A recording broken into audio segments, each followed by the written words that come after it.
This is a relay project. Real Talk starts right now. Here's Ryan Jesperson.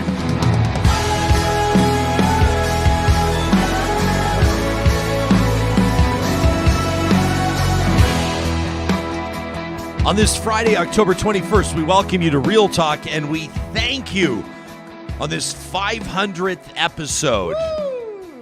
It's hard to believe. Coming up on our 2-year anniversary, the live studio audience loves it, and there is an energy in the building today, an energy coursing through this new studio that I'm having a hard time putting my finger on. It's an exciting morning for us as we celebrate the inception of this show, the grassroots that have kept us moving on our journey, the audience that joins us every day, either live or later, as we say. And of course, John, today we're going to celebrate some of the most memorable moments. I can't wait. That we've seen here on the show. I had a hard time narrowing these down because there's been a lot. It was down to the wire this morning. You're like, this one. Yeah, we were picking and choosing, and we had to leave a few on the cutting room floor, which is always really good. And we're not calling this our best of. So we're not going to lead off. And don't worry, we're going to talk a ton of provincial politics today. We're going to get into some of the top stories making news. The team from Navigator is going to join us. They released some data. This is really interesting stuff, and I'm glad we were able to nail them down and commit them to our Real Talk Roundtable presented by Urban Timber today.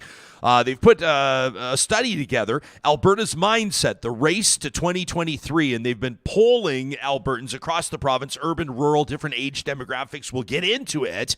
Their initial impressions of Premier Danielle Smith's tenure in office, their initial impressions of opposition parties right now, and Western Canadians, in particular, Albertans' top political priorities. So we're going to spend some time digging into that today. Should be really interesting stuff. Premier Smith will be naming her cabinet today, so people will be keeping a keen eye on what that looks like. Is Casey Madhu getting promoted, like it sounds like he might, to Deputy Premier, to Minister of Justice, back into that portfolio? Is Minister Shandro's fate up in the air? Will he be getting a promotion?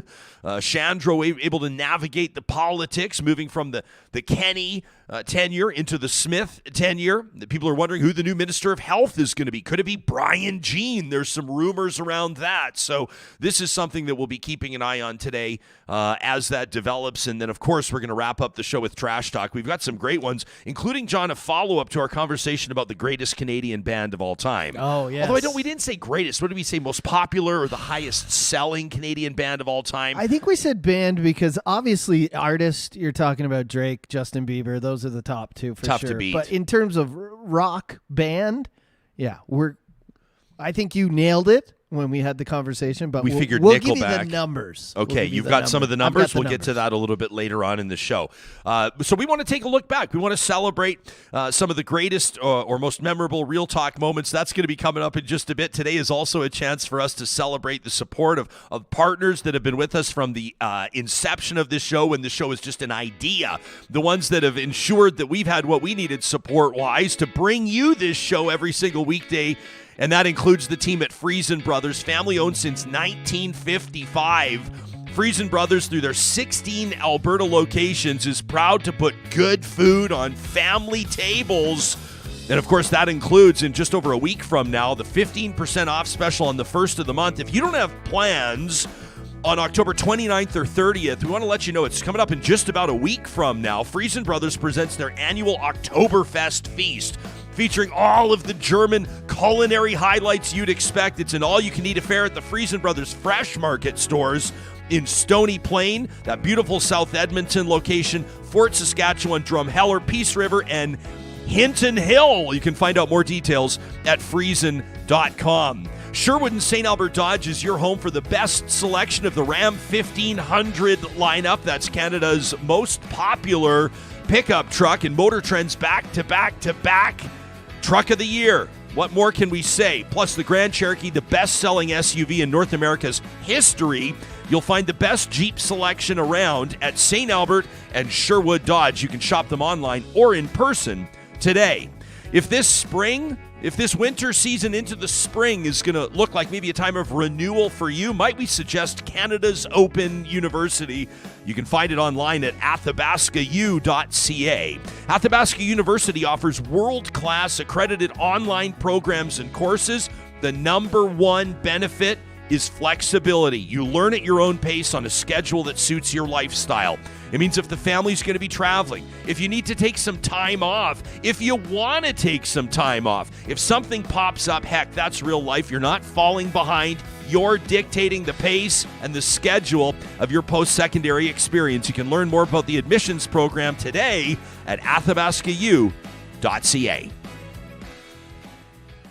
So, John, there's been a lot of highlights through these 500 episodes, and a lot of them have happened off the show. A lot of them have happened off YouTube, off the podcast. I think of our Real Talk Pond Hockey Classic, where we raised $50,000 for some worthy charities in St. Albert and saw more than 20 teams out there skating. We had a fantastic time. Who will forget one of our participants, one of our players, a young fella, late 40s, early 50s, going into cardiac arrest on the ice, and attendees at the tournament saving his life, using a defibrillator, performing CPR. We had a nurse from the Royal Alexandra Hospital. She's also a star hockey player.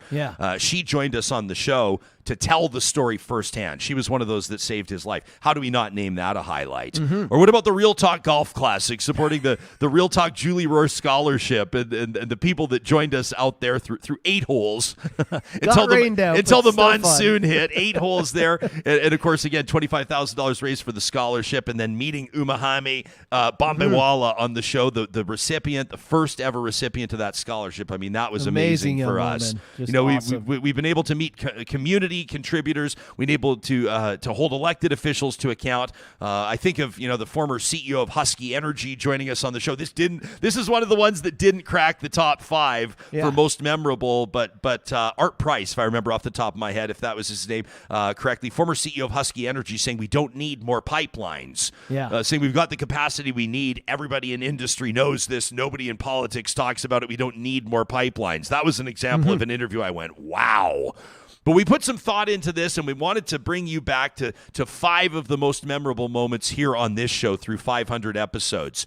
At number 5, this is one of the only interviews we've done in water. This is John Mark Earl. You have to follow him on Instagram.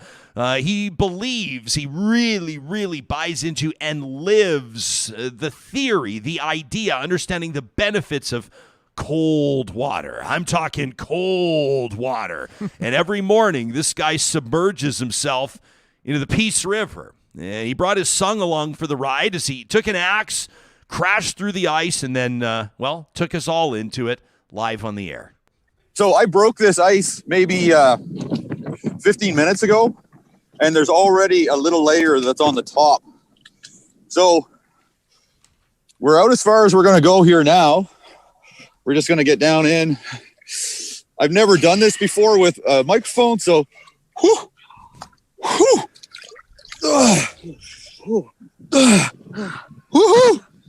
so you can see behind us, that's the town of Peace River.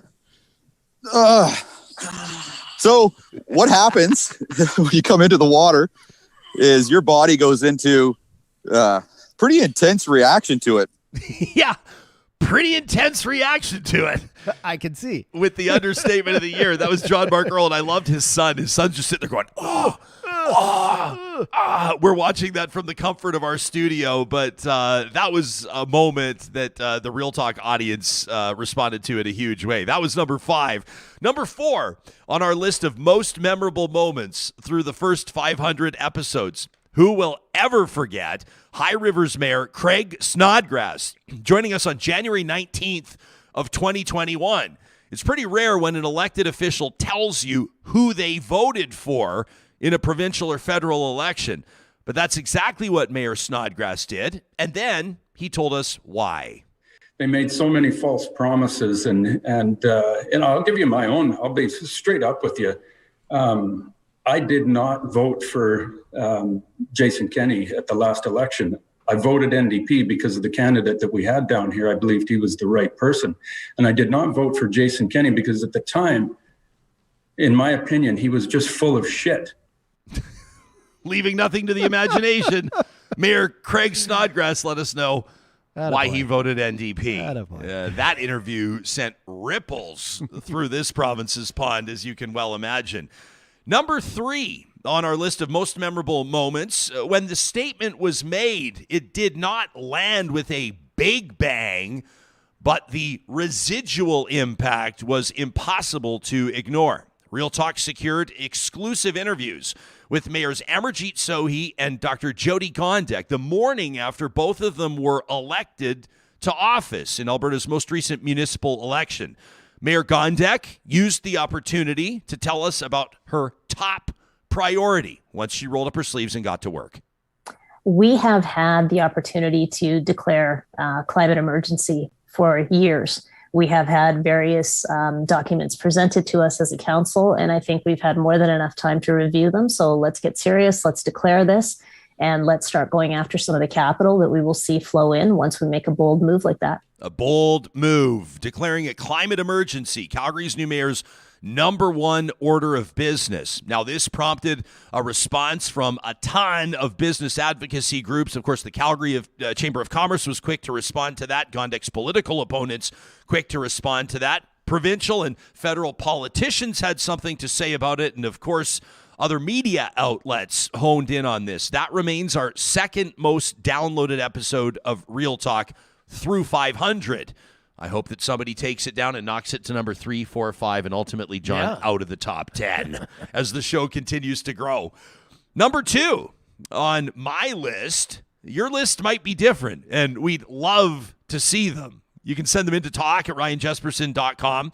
Back on January 13th of 2021, we featured a Real Talk roundtable that included country music star Corb Lund. Corb has been leading the charge, or at least contributing a great deal of his efforts to the movement to stop coal exploration in the eastern slopes of the Rocky Mountains. Now, the roundtable was great, and if you'd like to go back and listen to it, it ages well. The issues that were issues then remain issues now. But it was after the roundtable where we had that really memorable moment. Corb Lund stuck around. He was still watching the show after the roundtable had wrapped. Now, here's what made it really interesting. The power had gone out at his ranch. He had a couple candles burning around him to light his garage where he was checking in from. He was zooming into the show using his phone, and he took us up. He accommodated our request to have him play a tune live. But this is my prairie, and this is my home. And I'll make my stand here, and I'll die alone. They can drill and they can mine all my smoldering bone. 'Cause this is my prairie, and this is my home. That was a pretty special moment. My water's poison, my calves are all dead, my children are sick, the aquifer's bled. They want a big pipeline right through Potts Grove. This is my prairie, this is my home. That was Corb Lund live on Real Talk, January 13th of 2021. Now, others may have different memories of the most memorable or the most impactful interview on Real Talk. I mean, how am I not including my dad? I was just thinking joining that. me I in thought you were studio. going to throw him in there. If I'm going to do my personal most memorable Real Talk moments, they've got to be, the top 5, including my dad sitting across the table from me. Emotional day. Talking about medicine, talking about retirement, talking about Parkinson's, talking about a ton of stuff. My mom watching from the door, me trying to hold it all together. I mean, those were special moments. We've had interviews with respiratory therapists and ICU doctors and nurses through the course of the pandemic, joining us with tears in their eye, but resolve on their face, right? We've had teachers. I mean, I remember a teacher, I think his name's Steven Anderson, joining us on this show, just defiant, staring down those that would challenge the bedrocks or the strong foundation of education, looking into that camera and calling out the decision makers. Amazing. I mean, what about our first episode ever? Iveson? When then Edmonton's Mayor Don Iveson announced exclusively on Real Talk that he would not seek re-election. One of my favorites was Bob Ray, too. I thought there was going to be a Bob Ray Wasn't clip. he great? Oh, I love Bob Ray. Bob Ray shot straight. He told us what he really thought. Even used a little salty language. He did. Yeah, which kind of caught our attention. But unfortunately, it didn't secure him top spot on our most memorable Real Talk moment through 500 episodes. That belongs to Canada's Prime Minister, who sat down with us on April 20th of 2021. Yeah, that's right, 420. I said I'd be remiss if I didn't ask the PM who legalized cannabis what he thought about how it had gone so far, what he thought about the work still to be done.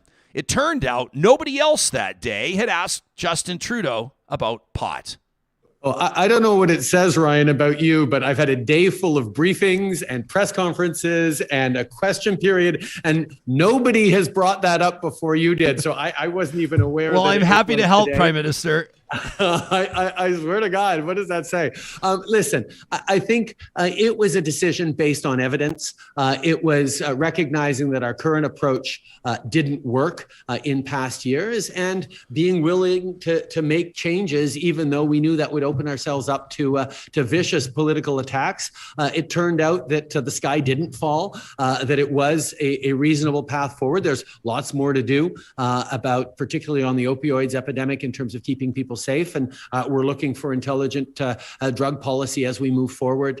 That was a big one for us, an exclusive with the Right Honourable Justin Trudeau, Prime Minister of Canada, on April 20th of 2021. You may remember, if you were watching that live, the jury had just ruled on the fate of Derek Chauvin, the former police officer in Minneapolis that murdered George Floyd. I'm talking that verdict came down moments before we talked to the Prime Minister. And so we were the first news outlet, we were the first media entity to get the Prime Minister on record with a reaction to that verdict. And that was big for the small fish in the big pond that's Real Talk. The Washington Post quoted us, the Globe and Mail quoted us, the Boston Globe quoted us, the National Post. I mean, this was big. CBC, the National, credited us with video that day. For us, this show, early in its, we were 5-6 months old at that time. That was a big one. We were in our infancy. And so we'll always appreciate the Prime Minister's availability. And of course, we'll continue to endeavor to bring you interviews, candid interviews that are a little bit different than the other ones, with the people that are calling the shots, making the decisions, and deserve to be held to account. We appreciate that feedback from you, your support. Today, we want to recognize in particular our Patreon supporters who have been incredible, our subscribers and the people that join us every single day. Those of you that tell your friends about Real Talk, that ensure that people know what's happening here, and that's something that we're forever grateful for. I'm grateful for Trudeau's beard in that clip. Yeah, he's clean shaven now, a little bit different. Lance says on the chat, talk about a highlight. That was a highlight, buddy. Jillian's quite right. She says, you remember before that Pond Hockey Classic, before the Real Talk Pond Hockey Classic, this is a true story. This put me in a wind wobble for like 6 months. Maybe I'm still in it. But we were talking about CPR on the show. Do you know the background to this? Before. And I was referencing a conversation I had with a firefighter who basically said you'd be surprised at how little CPR works. Like, it's really not that effective. They said, like, we've practiced CPR many, many times on people. Even when done properly? Yeah, even when done properly. Most times it's just,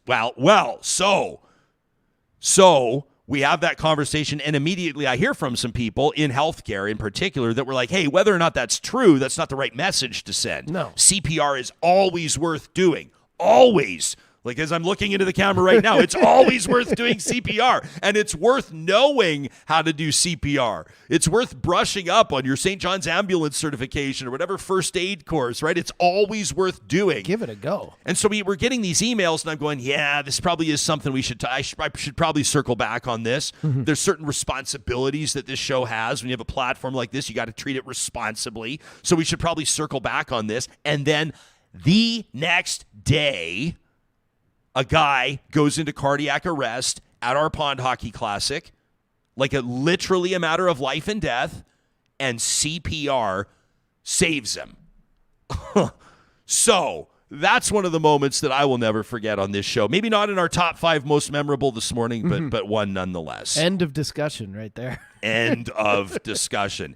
In just a second, we want to get to comments made by Alberta's Premier yesterday at the Chamber of Commerce, the annual Premier's Address that was hosted here in Edmonton by the Chamber of Commerce. That's coming up in a quick second. Before we get there, I want to remind you that you're probably, unless you're partnered with Park Power right now, you're probably paying too much for your natural gas, your electricity, and your internet. I mean, that's just a fact. How do I know that? Because we keep hearing it from Real Talkers that once they've switched over, they've taken the 5 minutes to switch over to Park Power, they go, why didn't I do this sooner?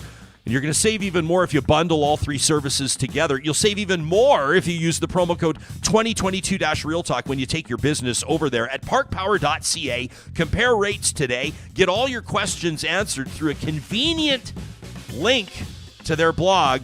And, of course, let us know how it changes your outcomes when it comes to what you're paying for your utilities through what's probably going to be a pretty cold and expensive winter. Hey, speaking of cold but not expensive, John, how about the fall blizzard lineup at the Dairy Queens of Northwest Edmonton and Sherwood Park? I've been telling you all week, I've been raving about this pumpkin pie blizzard because it was just so spectacular. Had that just this last weekend with the little fella. The whipped cream on top was a really nice pairing with the real chunks of pumpkin pie crust. I mean, that's just one of the highlights of the fall blizzard menu. Don't forget the signature stack burgers, including my personal recommendation, the loaded steakhouse stacker at the Dairy Queens in Palisades, Nemeo, Newcastle, Westmount, and Baseline Road. And before we get to the Premier's comments yesterday, I want to remind you about probably the top order of business for you today, and that's to get your Covenant Foundation lottery tickets. I mean, how else are you going to get the keys to a $2.2 million dream home? You got to be in there. You got to be holding a ticket to win this beauty. But it's not just the dream home that you qualify for with your ticket purchase through CovenantFoundationLottery.ca. You also have a chance to win a new Lexus, an Alfa Romeo, a BMW, a trip to London or Portugal or Scotland or New York. What about a guided fly fishing trip or a heli hiking high country escape? Plus a 50-50 that's going to see some lucky winner take more than $500,000. You can call 1-888-944-2774 today, or again, visit CovenantFoundationLottery.ca. It was a big one yesterday for Alberta's Premier, Danielle Smith, appearing at her first Premier's Address. Now, of course, she's early to it, in a sense. She swore in about a week and a half ago, but it's already been an eventful experience, to say the very least. Danielle Smith appearing in front of urban business leaders yesterday at the Chamber luncheon, and here's a portion of what she put in front of them. So one of the things that will be coming through within the fall as well.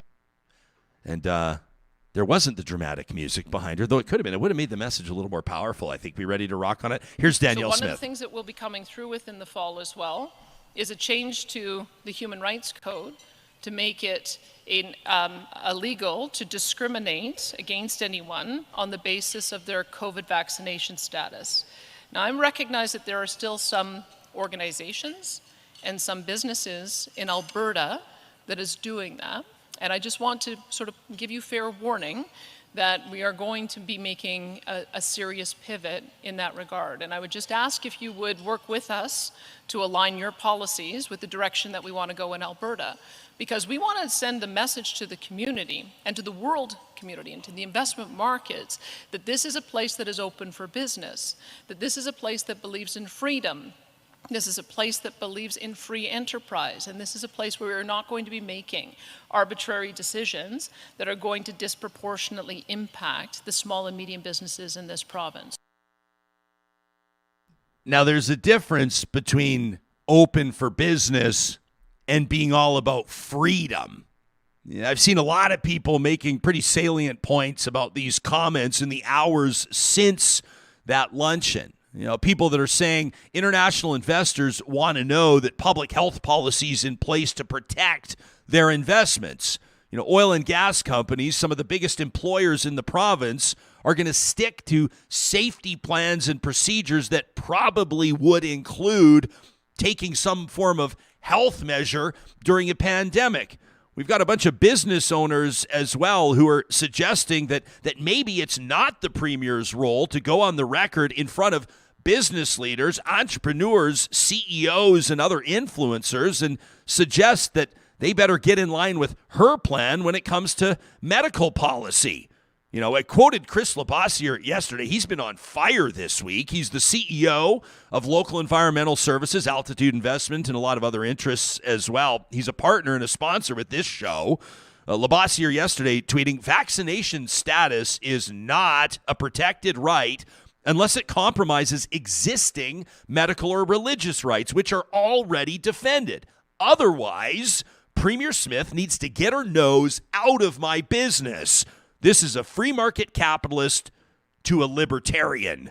Not from Chris Labossiere. You can let us know what you think about this. It's a curious move to put this in front of business leaders, but maybe you've got a different take on it. Real Talk welcomes those as we endeavor to host conversations that are reputable but perpetually curious. And of course, talk@ryanjesperson.com is where you can find us. We're going to be talking about Alberta's Premier. She's a big part of this roundtable that's coming up. And we're going to be featuring the talented team at Navigator. Now, you know, every single Friday, our Real Talk Roundtable is presented by our friends at Urban Timber. And it's an exciting time at Urban Timber right now. I mean, we're loving the table they put together for us here. I mean, this is stunning. If you're listening on the podcast, it's a white oak masterpiece highlighted with this beautiful epoxy fill. The base of the table is actually hand crankable gears that can raise or lower this piece of art that is certainly the highlight of our studio. But at Urban Timber, you know, they always secure space available for your custom table delivery before Christmas. This is already on their radar. Their showroom is loaded. A brand new showroom, by the way, with great tables that you can view for inspiration. This Saturday would be a perfect time, tomorrow, to come on in and see their tables. I encourage you to do so. They're open from 10 a.m. to 4 p.m., a beautiful new location at 156th Street and 112th Avenue. You can browse their selection online. Check out the different innovative design mechanisms they're using. I mean, they will knock your socks off at urbantimber.ca. Now, the Real Talk Roundtable today is going to focus on work that's been put together by the team at Navigator. Navigator is a lobby group. It's a strategy group. I mean, these are professionals from across the country that have worked in politics. They've worked for politicians, and they've worked for groups or individuals looking to reach politicians. It is their job to understand the political landscape, where it is, why it's there, and where it's going. Jason Hatcher manages Navigator's Western Canadian operations, where he's spent more than 20 years advising industry and executives across the country at the intersection of public policy affairs, crisis comms, stakeholder relations, and brand management.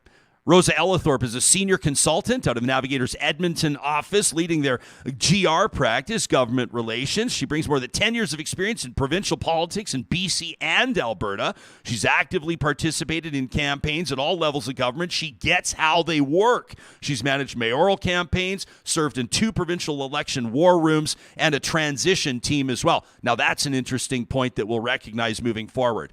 And Graham Fox is kind enough to join us out of Ottawa this morning, managing principal and chair of the panel of experts of the Canadian Centre for the Purpose of the Corporation. He brings the firm 2 decades of executive-level experience in politics, public policy, public affairs, and government relations. Formerly the president and CEO of the Institute for Research on Public Policy. My thanks to the three of you for joining us this morning on this roundtable. I want to encourage you to jump in on the conversation. Don't wait for me to tap you on the shoulder. Let's keep this as candid as possible. Rosa, I want to lead with you. Out of the Edmonton office, Edmonton is where Danielle Smith spoke to the chamber members yesterday. I played one quick clip about health policy, but of course there's a whole lot more to her message. How would you assess her first 10 days or so in office? What message is she sending to business owners and to the general electorate? Well, I see her trying to change the narrative or continue her narrative from her leadership into now the general population. She said that yesterday. She said, in a leadership, we speak to 100,000 people. Now I'm speaking to you as the general public. And she really set her initiatives forward, changing the healthcare policy and trying freedoms in the healthcare, in the Human Rights Act, and addressing caucus unity. So those are the top 3 things in her leadership, and she's trying to say that to the public right now as well. Okay. Now, the challenge, of course, through all of this is going to be maintaining the support that she saw through the leadership race and turning that into support through a general election. Probably easier said than done, right? I mean, like, Graham, this is not something that every winner of a leadership is able to pull off. I mean, everybody, and perhaps there's holes we can poke in the comparison, but everybody right now seems to be talking about Danielle Smith and Liz Truss. Do they belong potentially in the same sentence? I think the Premier has yet to demonstrate that. And I think, to your earlier point, the party's base, the party's membership, and the general public are 2 fundamentally different audiences. And I think what we're seeing and what we have seen in the last week is the Premier pivoting from speaking to the converted within the party who are prepared to buy a membership and vote, and the general public who may be busy, not paying attention to politics. And so the speeches this week and what we'll see leading into the weekend will be fundamentally interesting. Yeah, and today is going to be a big one as well, to say the least, Jason, with the first peek at this new cabinet. And everybody's going to be curious to see, because cabinet appointments say a lot about a premier's alliances, about perhaps a premier's beefs, and about a premier's priorities, right? Yeah, no, I think, Ryan, today is a really, really critical day. It's really a time where all Albertans will pay attention. To Graham's point, it kind of crosses over from that party, sort of speaking to the party, speaking to partisans, through that leadership, through the hustings this summer, and now really putting her own stamp on government, making it her own, and really sending that message to Albertans. I think, a couple of things we'll be looking for is to see if there's some stability within the cabinet, to see some carryover from, and we think there will be, from the previous cabinet, to have that continuity going out there, and some of that sort of corporate memory, if you will, on key files around energy and the environment. So I think those are the things we'll be looking for, but also where the representation. I mean, this is someone who, this Premier has been very clear that she is going to govern for rural Alberta. She made that clear yesterday here in Edmonton. I was with Rosa to see that speech, and that was quite clear. But we're looking to see, what kind of representation are we going to see from Edmonton and that surrounding Edmonton area, the donut around Edmonton, but also around Calgary. The research that we've done over the last week or so, or the last 2 weeks, I should say, has really shown that because the NDP are so entrenched here in Edmonton, and because the UCP has such a strong base in rural, that the battleground are really going to be, is going to be Calgary and some of those small and mid-sized sort of cities around the province and the donut around Edmonton. So I'm looking for the representation that you might see from those areas down in Lethbridge, out of Calgary, and across the province. I let the audience know that I participate in a political group chat. This is like, it's comprised of some campaign managers, former chiefs of staff, some elected officials, some industry leaders, and it's all off the record, so I don't betray them in what I bring to the table here. But I can tell you that this week in that group chat, everybody was talking about Navigator's numbers. Everybody was talking about Navigator's report, Alberta's mindset, the race to 2023. And we want to get into this because it indicates where many Albertans are at. It indicates where people are placing their top political priorities.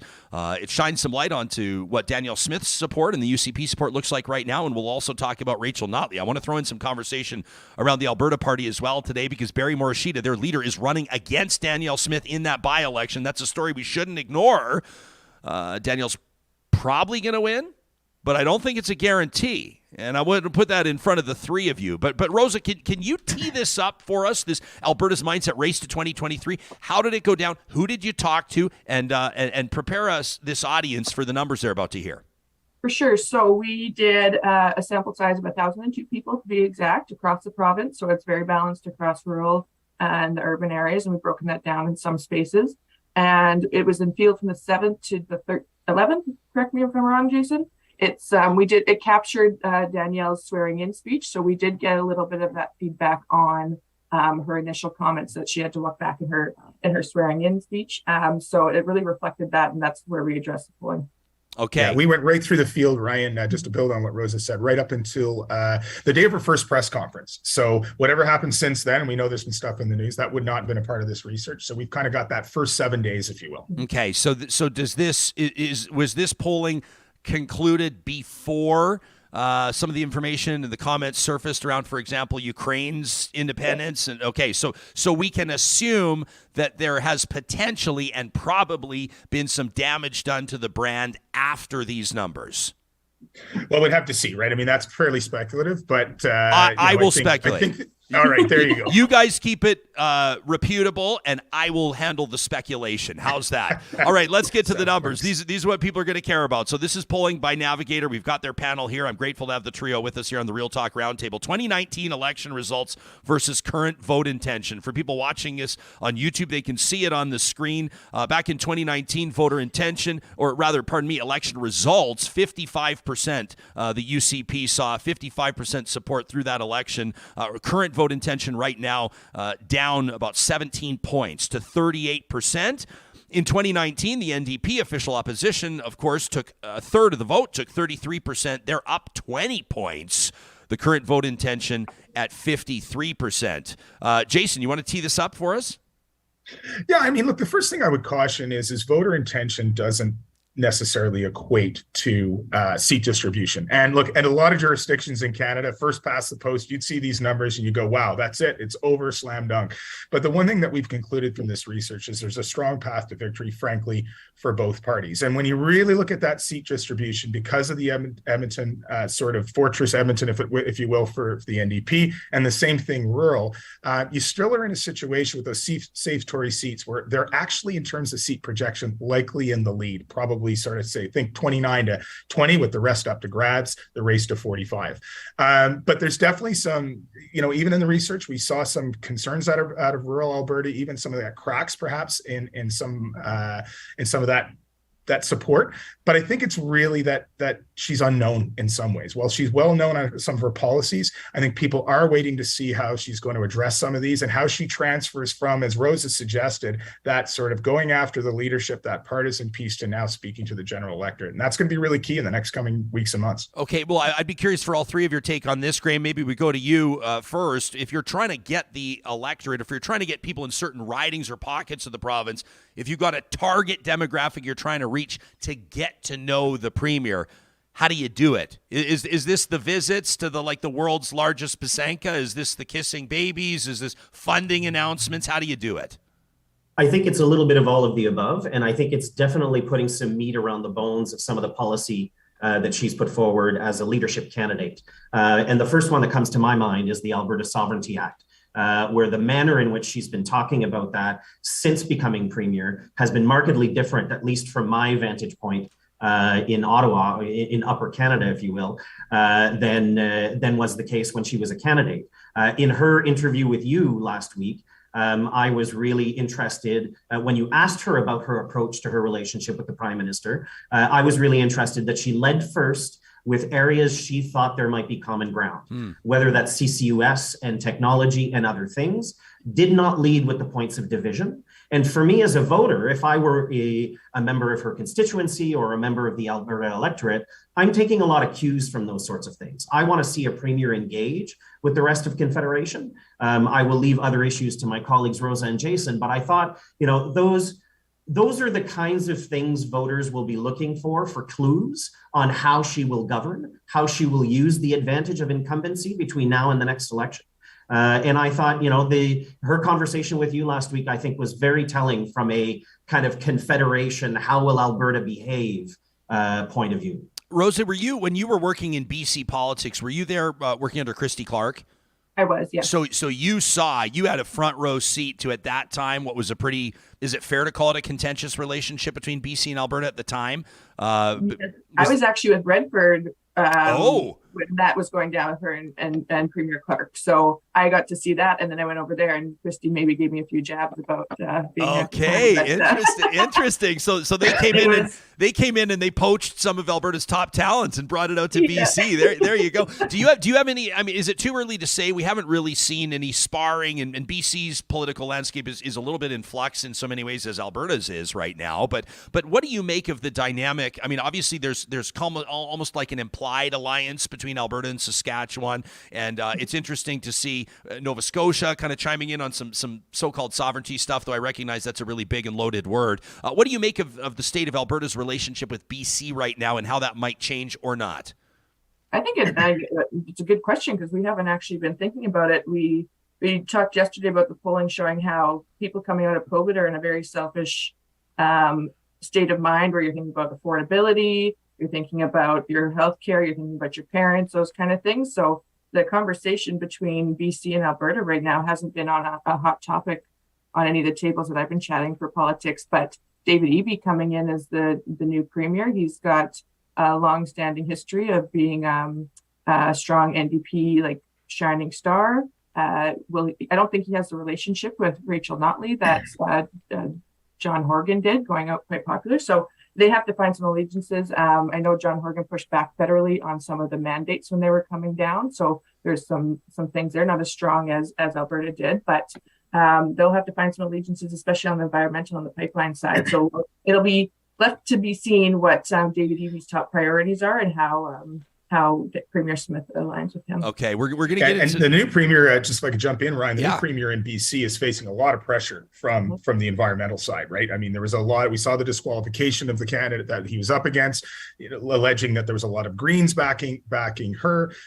So he's going to have a lot of pressure from that sort of environmental left flank of his, and that's going to set up for an interesting dynamic. His choice in environment minister and how he proceeds now, and how that will play into exactly what you just asked about the interplay between our two provinces is going to be fascinating. Okay, and also, can I say one of the best parts about the Real Talk Roundtable is we can veer and swerve and get way off track, and then I promise I'll bring it back, because I want to ask the three of you right now. I mean, you're going to go, wait a second, we're not briefed and prepped to talk BC politics for half an hour. Don't worry, we won't. But Vancouver's municipal election, they just went right wing in a way, right? Vancouver just swung conservative at a municipal election. What are you reading into that, if anything? I think you have Vancouver. Go ahead. Go ahead. I was just going to say, I think you have Vancouver, who has just been frustrated in the housing markets, and you've had a lot of I forget the party that was just in, that they have party politics in Vancouver, which is also a whole different level of confusion, and a new party with Ken Sims, who ran and lost the last time. I think you're just seeing a lot of frustration out of Vancouver, where they haven't had movement in some major issues, and that we saw it. Surrey switched over. There's actually a huge referendum on municipal leaders across BC. Lots of big change. So Vancouver led the way, but we saw a lot of that over there. I would tend to agree with that, in the sense that, it seemed to me to be more perceptions of competence than ideological choices. It was a little bit of the throwing up of hands. These guys aren't actually doing it for us. We're going to need a new crew. Okay. Let me bring this back to, and we're going to spend a lot of time. I mean, to be quite honest, I think that the conversations and quite frankly, the public focus leading up to May of 2023, Alberta's next provincial election, I think is going to be Danielle v. Rachel. I think it is. But it would be a disservice to the Alberta Party to ignore 170,000 votes in the last provincial election. I know Barry Morishita, personally. He's the former mayor of Brooks, former president of the AUMA, now known as Alberta Municipalities, and he's busting his ass to try to find some traction for this party. Your polling suggests that it's not working. 9% of voter support in 2019. Current vote intention right now is 4%. Why don't I talk to the two Alberta-based commentators right now? Jason, what are you reading into this? Are you surprised at all? Do you think that voters right now are seeing this as a two-horse race as well? I do, and I'm not surprised, even though, and I know Barry as well, great guy, works really hard, and he's been working his butt off. You're 100% right, Ryan. But at the end of the day, this is going to be a clash of two personalities. I think Albertans are actually really interested in the policies, but it really feels like we're going to go down the road to a clash of personalities. And for a lot of Albertans, it's going to be sort of determining, how they feel about the NDP. It's been a little while now since they've been in government, and our numbers are showing that their numbers have actually raised when it comes to confidence in their economic platform. It's going to be interesting to see how Premier Smith tries to sort of flush that out with the NDP and try to get them to say exactly where they're going to go on taxation and other economic issues. Likewise, you're going to see the same thing, I think, around Danielle Smith and the Sovereignty Act and other issues as Rachel Notley tries to really try to define her. So we're going to see these big personalities out there clashing. The NDP have already been out advertising very aggressively. They're well funded. They've got good ads. I expect we'll see similar approach from the UCP coming up. But for the Alberta Party, they do run the risk now of really being squeezed. At first blush, looking at Barry running against her down south there, I thought, that's a bit of a strange move. It's going to be hard for him. But on the other hand, it's a way for him to get some attention. It's a way for him to pit himself against the premier as a leader. And I think for that, it's going to be interesting to watch. And, he knows that area down there, and it's going to make it interesting at least. Yeah, I was going to say, if he's going to win anywhere, and that's not a slight. Like, I'm just saying, if you're going to win anywhere, why not run where you were the mayor? Like, you've probably got, 1,500 people ready to go right away, you'd hope. You never know, though. And Rosa, sometimes I wonder if I think I already know the answer to this, but I think I can oversimplify political strategy. I'm sometimes like, why don't you just do this, this, and this, and then you'd be the premier, But couldn't the Alberta Party, with some compelling candidates, say, hey, listen, the NDP's way too far left, and clearly the UCP is way too far right for like the average Albertan. This is what everybody likes to talk about. Who is the average Albertan? But like, we're the pragmatic, reasonable, middle of the road people, business friendly, socially, convicted. Isn't that a place where the Alberta Party could find a sweet spot? Does that even exist anymore? Well, I've been running and losing campaigns on that exact ideology for a while now. So I would say that's exactly what I would like to see in a lot of things. But there's a bigger strategy there, and we've seen it across the board. We saw it in municipal elections the last 2 years in both Edmonton and Calgary. You had two choices that split out. You didn't have that middle ground. We had same with just the leadership. You had two choices that came down to on the UCP, like lots of that good policy from a lot of the, I don't want to call them moderate because there was across the board conservative selection in the leadership, but it rose up to those two, and we're seeing it more and more. And like Jason said, we're going to squeeze it out. I found it very interesting that the rural riding that Premier Smith is choosing to run in is they knew that Barry was running there. And there's a bit of a strategy behind that. Is on the positive, are you just taking out the rural vote? Because if Barry can't get the traction, then, or the Alberta Party vote, if Barry can't get traction, do they kind of disappear? But the other risk is, we saw with the numbers, it's very close. The Alberta Party it doesn't necessarily go to the UCP. It might go to the NDP, and that's more and more likely of what we're seeing. And we forget about, and our colleague reminded us, there is a percentage of Liberal voters in Alberta. They still exist, and there's still a federal Liberal people. And those really close seats in Calgary where those 4 or 5% vote is going to matter, and they're going to go somewhere. So they played a interesting game. I thought at first, like, brilliant, take out the head of the party, then you don't have to worry about this vote and you can go head to head. But it might play differently in other areas when 2023 rolls around. Yeah, it's going to be really interesting to see what the NDP do in that riding, right? Are they going to go full bore, or are they going to try to sit back and let Barry have a go at this? But look, these smaller, mid-sized urban regions of Alberta are critical in the next election. For the UCP, if they can take one of those seats, that's one more seat that the NDP can't get there, and it forces them to really almost have to run the table in Calgary. But Jason, that's a real challenge. The NDP is not going to play nice with the Alberta Party. The NDP is as cutthroat as the Conservatives. I mean, any political party that wants to form government's got to be cutthroat. Come on, right? Well, look, I'll tell you, those urban seats are those small, mid-sized urban seats are important. And I think you're right. I think it's going to be hard for the NDP to walk away from that one, even though if they really wanted to have some fun, maybe that would be the play. But I think they want that seat just as bad as everybody else. We have so much to get into, so I'm going to move this conversation forward. We're talking to three voices. They know what they're getting into. Graham Fox joining us out of Ottawa, Rosa Ellithorpe, Jason Hatcher, Rosa Ellithorpe, both joining us out of Alberta, all three of them with Navigator. They've just released these numbers this week. Interesting stuff. Let's get to overall impression. This is what more than 1,000 Albertans, just over 1,000 Albertans told you their overall impression of Rachel Notley. 47% positive, 36% negative. Danielle Smith, 22% positive, 51% negative. Here's where it gets really interesting. Rachel Notley, with regards to economic leadership ability, 41% perceive her to be strong, 36% say she's weak. The Conservative Premier, 19% perceive her to be strong, 40% perceive her to be weak. Rosa, were you surprised by the numbers when you saw them? Yes. And it's because it's not traditional, right? We're used to seeing NDP leaders fall behind on those kind of numbers. And I think Premier Smith knew that. That's why she was talking about her business creds yesterday. They're starting to set that up. She was talking about her role as an entrepreneur, her role at the Alberta Enterprise Group, speaking with business leaders. She's flexing that knowledge. And like we had referred to earlier, Jason, I believe that what you said is that they don't really know her. They know her, but they don't know her. So she actually doesn't have a proven track record on economic leadership. Lots of those. And then Rachel Notley, trust. We did May polling as well. And there was a really, really low level of trust amongst leaders. And then we've seen Rachel's trust go way up in the last few months in leadership. And we believe it's because Danielle is wearing a little bit of that lack of trust from the former administration, the caucus unrest. People are just really hesitant right now of seeing the last few years in the UCP, and she's wearing some of that.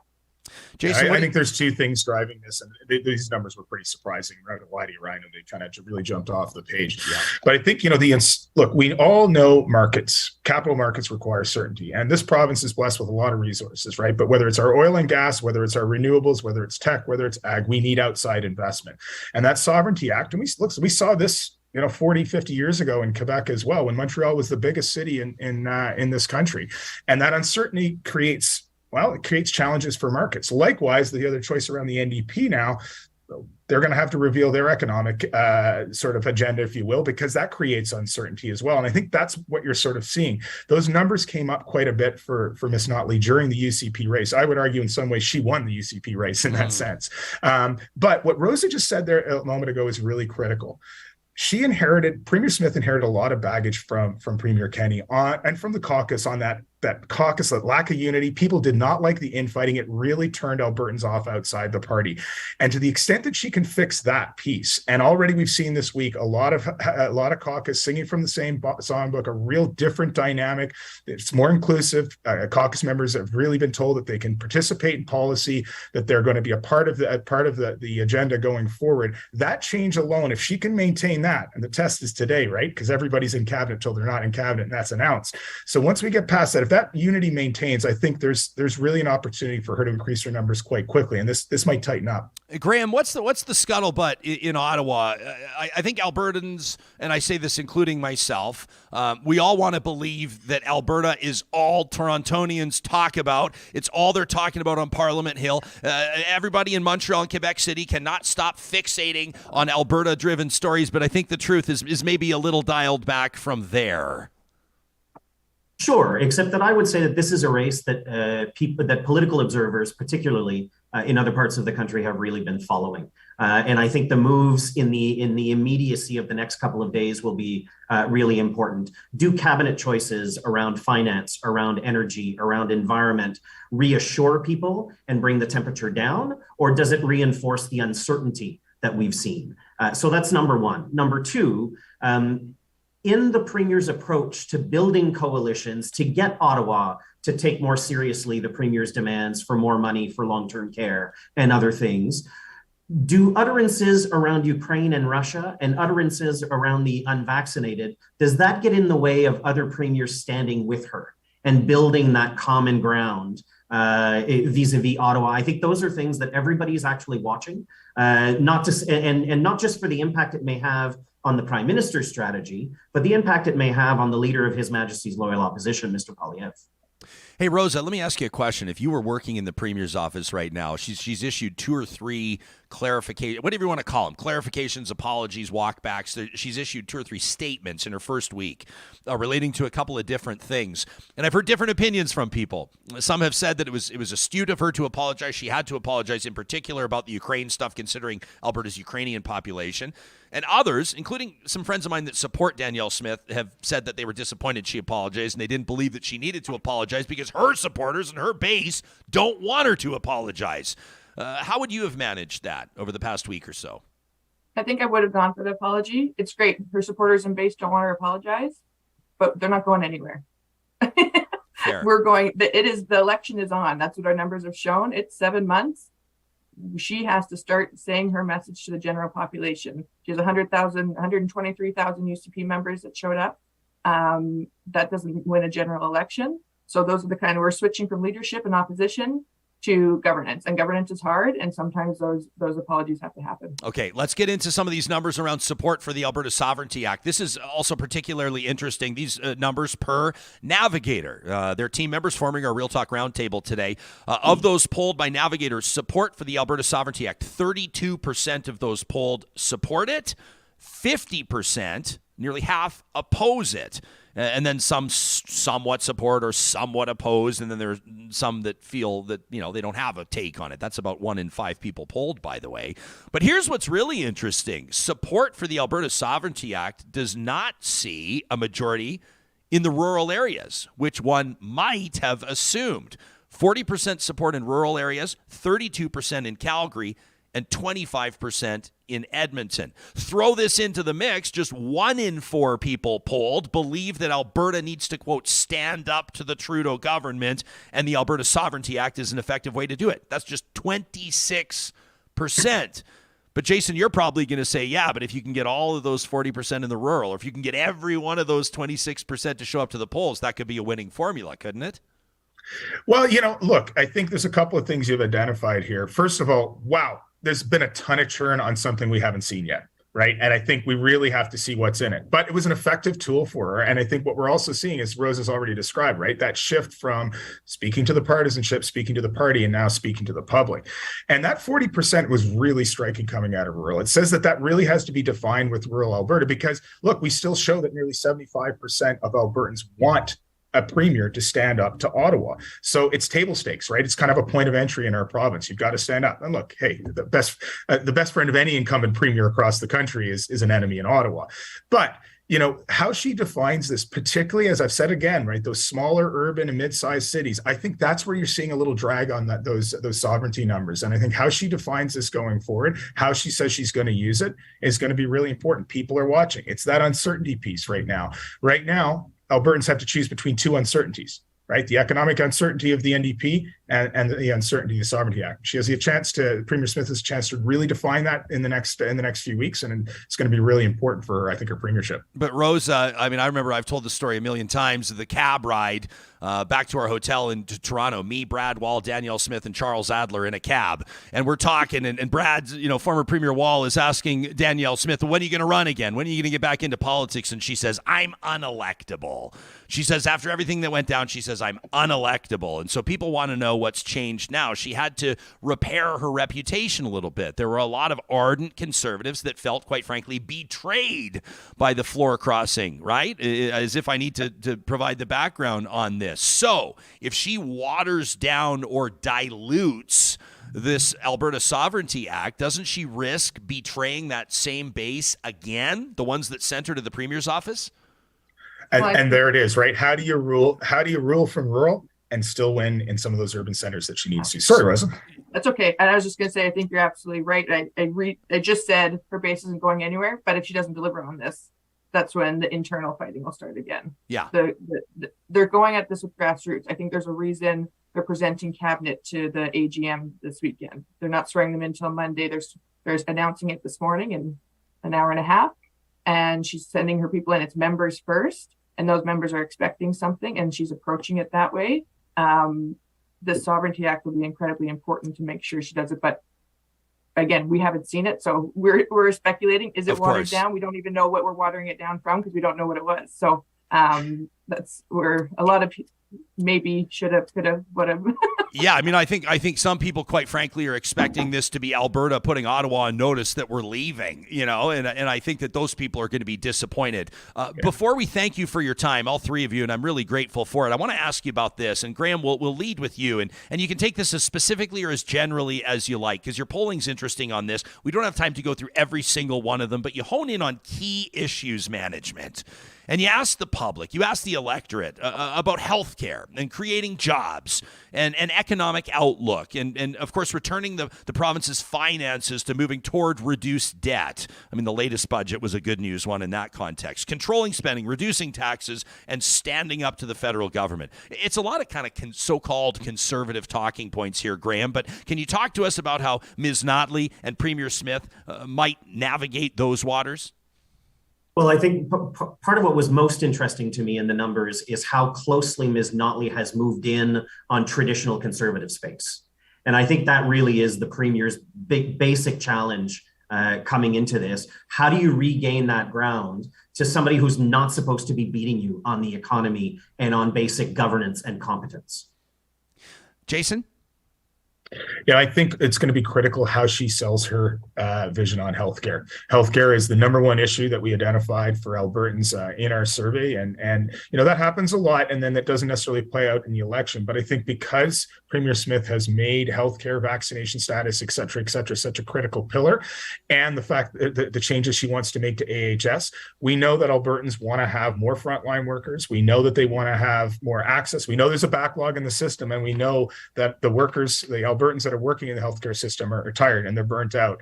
And I think how she sells that vision for healthcare and how those results trickle in just a short time of 7 months is going to be really important on that file. Rosa? I'd close with what she needs to do with, I think we called it the three-legged stool for both leaders. Caucus Unity, which she's already been working on. They had a caucus retreat. I don't know if you saw the video of them paintballing together. That's a night and day leadership change from the last premier. And we're hearing lots of positive feedback from that. Like Jason said, selling healthcare. And the next one is the pocketbook issues going in on, like, as we talked about earlier, people are kind of selfish coming out of COVID. So it's not the macroeconomics, it's the, what is my bill being? They're going in, February is going to be another good budget, but Canada is going to be facing a recession and Alberta is going to stay out of that. And inflation with recession, and they're lucky that they'll have a good budget. She needs to make sure that they come forward on those economic issues because they might wear the realities of the economy and not their actions. Pretty interesting stuff. We'll acknowledge that so much can and will change between now and May. And obviously, it's something that we'll continue to focus on and talk about here. Jason Hatcher, Rosa Ellithorpe, and Graham Fox joining us from Team Navigator. You can find more about what they do by visiting them online at Nav Limited. That's navltd.com. Of course, this will all be in the show links as well, the description on the podcast episode and on YouTube as well. Thanks to the three of you and have a fantastic weekend. Thanks, Ryan. Thanks, Ryan. You bet. Real Talkers, we want to know what you think about this Real Talk Roundtable presented by our friends at Urban Timber. Just look at that table by Urban Timber. I look at it every day. The smell of it. The smell of the table. There's nothing like the table by Urban Timber. Great stuff. And some of those numbers are kind of surprising. I think that, one of them that really jumped out at me that I wouldn't say was shocking right now, because Danielle Smith knows that she's a polarizing figure. I mean, most politicians are polarizing figures by definition. I mean, typically in this climate anyway, it seems you either, I hate to use words, our little guy Wyatt, he calls us on this because we say there's certain words we don't say in the house. And then something will happen, like I'll stub my toe and I'll say, I hate when that happens. And you hear from the other room, we don't say hate. And I'm like, you're right, kiddo. You're right. You're 100% right. And so I don't want to say with politicians, you either love them or you hate them. But you know what I mean, right? You either support them or you don't. You're either for them or you're against them, it seems. And we've been talking about this a little bit, including yesterday with Dr. Jody Carrington on polarized conversation. And we've been having these conversations. But the polling, the overall impression, I mean, people see Rachel Notley, 47% of people polled see her in a positive light. Like, that's just of 1,000 Albertans, rural, urban, different age demographics. 47% see her in a positive light, almost half. 22% see Danielle Smith in a positive light, 1 in 5. Right? 36%, just over 1 in 3, see Rachel Notley in a negative light. 51% see Danielle Smith in a negative light. So it's much more polarized, right? Quite a few less people see Danielle Smith in a positive light, and quite a few more see her in a negative light, whereas Rachel Notley has a little bit more sort of ground there in the middle. And then the other one, the economic leadership abilities. For more people to perceive the Conservative Premier to be weak on economic leadership is quite frankly surprising. Based on how people perceive the brand, right? And you look at even some of the messaging. I'll try to call it up here live as we're doing the show here. But the Premier yesterday from her account, this would be a funny way to find out if no, I'm not going to be blocked by Danielle. We've known each other for 15 years. Can you imagine finding out live right now if I was? Interesting conversation yesterday about that. But I want to point out something that she tweeted yesterday. And this was one of the memes that they posted, but you see this, like, Albertans are proud of our economy. She says they put in the hard work and they should continue to reap the rewards. Danielle Smith says, as your Premier, I will ensure Alberta remains the most affordable and free place in Canada. And then the 3 talking points, they have the nice photo of Danielle smiling, nicely lit in conservative blue. And it says a strong economy with more money in your pocket and standing up for your rights. And then they have the kind of unfortunate photo of Rachel Notley. She looks a little bit sort of like a villain in a movie, and they've got her with this sort of like reddish, like they've really torqued the NDP orange to go a little bit more liberal red. You notice that? And then the bullet points they have, triple the carbon tax, chase out investment, and reckless spending. And that's typically what you'll hear from Conservative politicians at municipal, provincial, and federal levels. Small C at the municipal level. But what do they talk about? They talk about the reckless spending, the chasing out of the investment, the job-killing carbon tax, all of those things. They don't understand. These socialists don't understand the economy. So to see that 40% of a general audience in Alberta sees the Conservative Premier as weak on finances or economic leadership, while just 36% see the official opposition leader, Rachel Notley, as weak. That's pretty interesting. 41%, I know it's a lot of numbers, Real Talkers, but 41% polled say Rachel Notley is strong. That's a proactive statement. 41, she is strong on economic leadership. 19%, less than half of Notley's support. 19% see Danielle Smith with strong economic leadership. So the appointment of her finance minister is going to be a big one. It's probably going to be Travis Taves. Why would you boot him out, right? He ran a reputable leadership campaign. He's released a surplus budget. He's perceived as that kind of steady force by the average person, including political pundits. There's not a lot of people that are ripping Travis Taves a new one over his performance in what was otherwise a pretty dramatic tenure through the Kenny years. To be fair, global energy prices collapse, a global recession, a global pandemic. There was a lot going on, but it didn't help all the other stuff, right? The Sky Palace meeting and the yelling at doctors on the driveway and all that kind of stuff. It didn't help. Talk@RyanJesperson.com is where you can send us your thoughts. I appreciate the email that we received yesterday from MJ. MJ was listening to the interview with Dr. Jody Carrington, which I think everybody needs to hear. She checked in from Yellowknife, Northwest Territories, and talked to us about meeting in the middle. She talked about the opposite. Hey, about the opposite of addiction? What about that when she said the opposite of addiction is not sobriety, it's connection? I thought that was really powerful stuff. Yeah, I like that. We talked about trends in suicide. We talked about depression. It sounds weird to say we talked about depression. It was a wonderful conversation, but it was edifying. And we heard from a lot of you. MJ said, what a fabulous guest. That message has touched my heart. We are all the walking wounded. And then MJ quotes Dr. Carrington, who said, be kind first, and second, don't tolerate bullshit, which was great advice. MJ says, always be kind without allowing someone to extinguish your light. Everyone is carrying a heavy load. Look someone in the eye and acknowledge them. MJ says, today is a new first day of the rest of my life, and I have much work to do.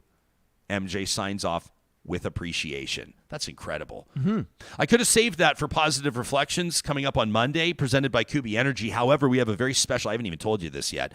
We have a special edition of Positive Reflections. This is where we celebrate things that fill our spirits, fill our buckets, renew our faith, or restore our faith in humanity. It's the good news stories.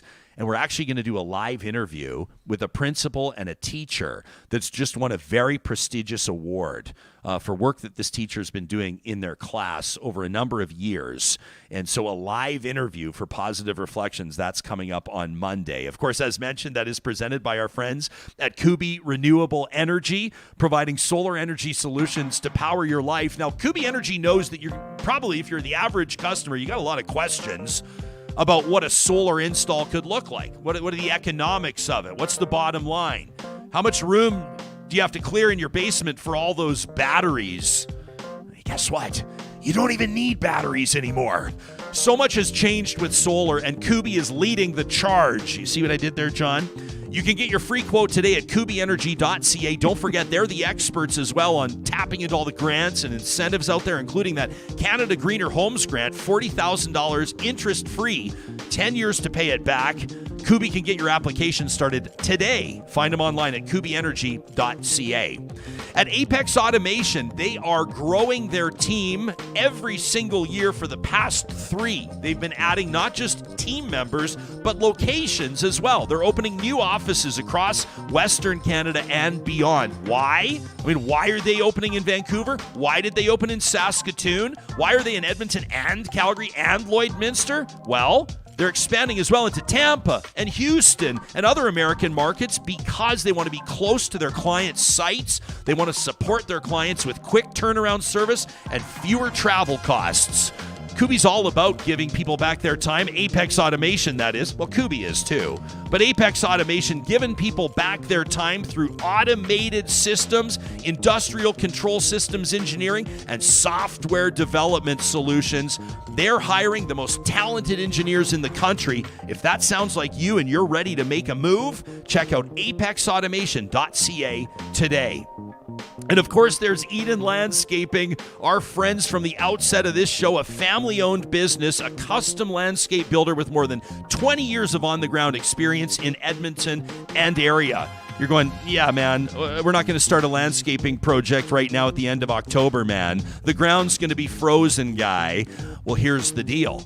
Work with us on this, all right? The philosophy of Eden Landscaping is that an exceptional landscape's got to be a thoughtful, flowing vision, and that takes time. It takes planning, let alone the permitting process and ordering all the construction materials.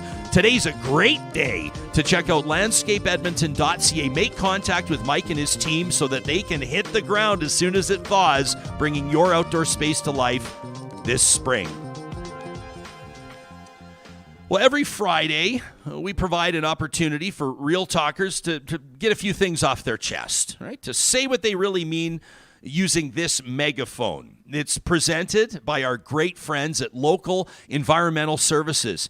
It's a weekly tradition we call a Trash Talk. All right, with this one from Ron. I love this, to talk at ryanjesperson.com. Ron says, I think I'd like to stir the pot here. He says, in my personal opinion, I think that Rush is the most overrated band in Canadian rock history. The most overrated in history. Ron says they forgot where they came from, and they don't have many songs. I know we're going to get 100 emails. Ron says they don't have any songs that speak to the Canadian experience. I don't get Rush. I'll never get Rush. I tried listening to their music, but I just can't get into it no matter how hard I try. There are other bands and artists from that era that are better and way more worthy of your love. Rush will always mean a lot to other people, but do not count me as one of them. In my humble opinion, Tragically Hip is better than Rush. That from Ron. All right, how about this one from Kyle, who says, hey, Real Talk team, I was leaving Commonwealth Stadium in Edmonton after a morning workout, and I saw 7 law enforcement vehicles parked in a northwest parking lot. Of the 7 vehicles, 1 of them was parked legally. 2 of them were parked in front of the bollards, 1 beside the sidewalk. 3 of them parked in accessible or handicapped parking stalls. I've seen this on multiple occasions. The vehicle's unattended. some of them still running. It appeared to me they were at a meeting inside. The SUVs unmarked, so I don't know if it was EPS, RCMP, or what, but they were unmistakably law enforcement. I took pictures to verify. Kyle will take your word for it. He says there were easily 100 open parking spots, just slightly less close to the doors. Now, given the PR crisis that law enforcement's been experiencing over the past few years, acutely over the past 2 years, this sends a terrible message to the citizens to be brazenly and repeatedly disregarding the very rules they expect the rest of us to follow. I was raised to respect authority, but with each passing year, I find that harder to sincerely pass that respect along to my kids. The entitled, "the rules don't apply to me" attitude of those charged with the essential duty of upholding the law seems to be a small indicator of a much greater problem. Can law enforcement please start acting like the good guys again? That from Kyle. All right, what about this one from Daryl, who's still thinking about our interview with Alberta's Premier Danielle Smith last Tuesday, live here in the Real Talk studio.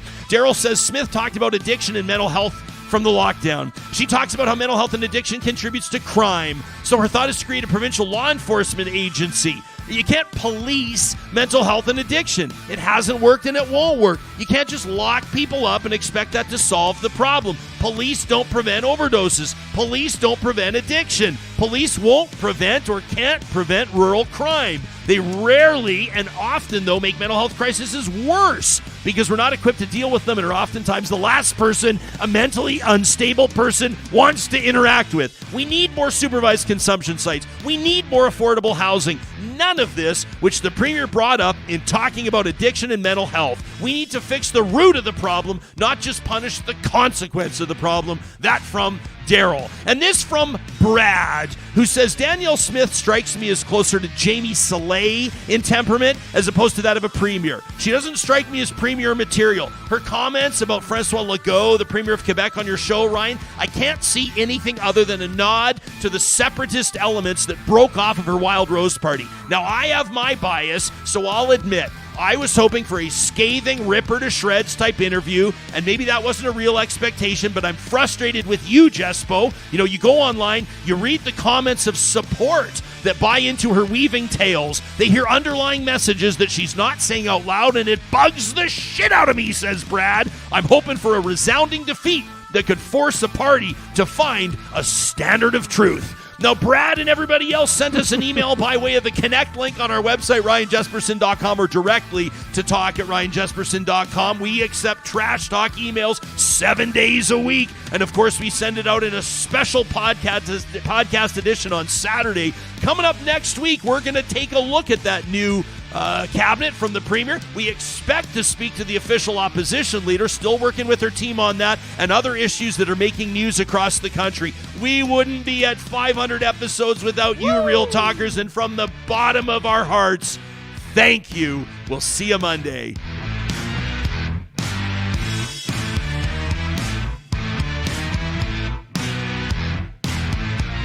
Real Talk is hosted by Ryan Jesperson, executive producer Josh Dunford, technical producer John Hicks, general manager Katie Cook-Chivers, account coordinator Lawrence Derlego, human resources Lena Shepard, website design Mike Johnston, voiceover by me, Carrie Skelton. Real Talk's editorial board is Supriya Dwivedi, Ahmed Ali, Brandy Morin, Ann Castleman, Corey Hogan, Harman Candola, Catherine O'Neill, and Chris Henderson. Member Emerita, Julie Rohr. Real Talk is recorded in Edmonton, Alberta on Treaty 6 territory, the traditional and ancestral territory of the Cree, Dene, Blackfoot, Saulteaux, and Nakota Sioux, home to the Métis settlements and the Métis Nation of Alberta. Real Talk is a relay project. For more, check out RyanJesperson.com.